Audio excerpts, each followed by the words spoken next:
অনেকদিন পর ঢকাতে আসলাম বাড়িতে।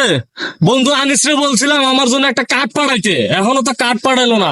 বন্ধু আনিস, তুই কোথায়? বন্ধু তো আইতেছে ঢাকার থেকে, নিশাদ বন্ধু। কিন্তু ওকে তো একটা কার নিতে কইলো, আর কার পাবো কই? আহ ছাতাটা লয়ে যাই গা, আনতে যাই। এর দোস্ত তুই আইছো? হ্যাঁ বন্ধু, তরণব গেছিলাম কার্ড পাঠাতে, কার্ড কার্ড কই? আরে বেটা কিসের কার্ড? কার সারা যাবো কি দিয়া? আরে বেটা কিসের কার্ড? এটা পিএমডব্লিউ নিয়ে আছি, ছাতা লয়ে যাই। ল ল এই যা, এই যা, দে ব্যাগ আমার, দে বেটা। ওয়াও, কদা কদা, বাংলাদেশের আর উন্নতি হলো না। কদা কদা বেটা আরো সামনে যমুনা সেতু আছে, আয় বেটা। কদা। কিরে বন্ধু আনিস, এই কদার ভিতরে কাজ করে এটা কে রে? গ্রাম অঞ্চলে এখন উন্নতি হলো না।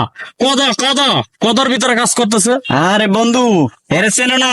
না। আমগো মেহেদি ভাই, হ্যাঁ, আমগো মেহেদি ভাই। মেহেদি বন্ধু। ও এটা কে রে? ও নিশাদ বন্ধু। আরে ঢাকার থেকে আলি কবে? আজকে আইসোস? আয় আয় এদিকে আয়। কথা আছে তোর লগে। দে বন্ধু মেহেদি, তুই দিয়ে খ্যাত খ্যাতি রয়ে গেলি। শিখবে না আমার দেখে, শিখ দেখ। হ্যাঁ রে বেটা, এই জমিন দেখছস? এই জমিন যা আছে সব এটি আমার। তুই আমার কস, আমি খেত খেতেই রয়ে গেলাম। তুই কি করছ? আর বাড়া সালটারে সেই সময় একটু দমক দিয়েছি। বাড়া সাল রাগ করে আটা গেছে। সে যে বাড়া সাল কবে গেছে, আজকে আবার আসার কথা, এখনো খবর নেই। এই বাড়ার বিড়ি শেষ হয়ে যাচ্ছে, বিড়ি তো আর নাই। কি যে করি। সভাপতি চাচা ভাই, এই যে তোমার গ্যান্ডার লয়ে আইছি। বাড়া সাল কয় কি?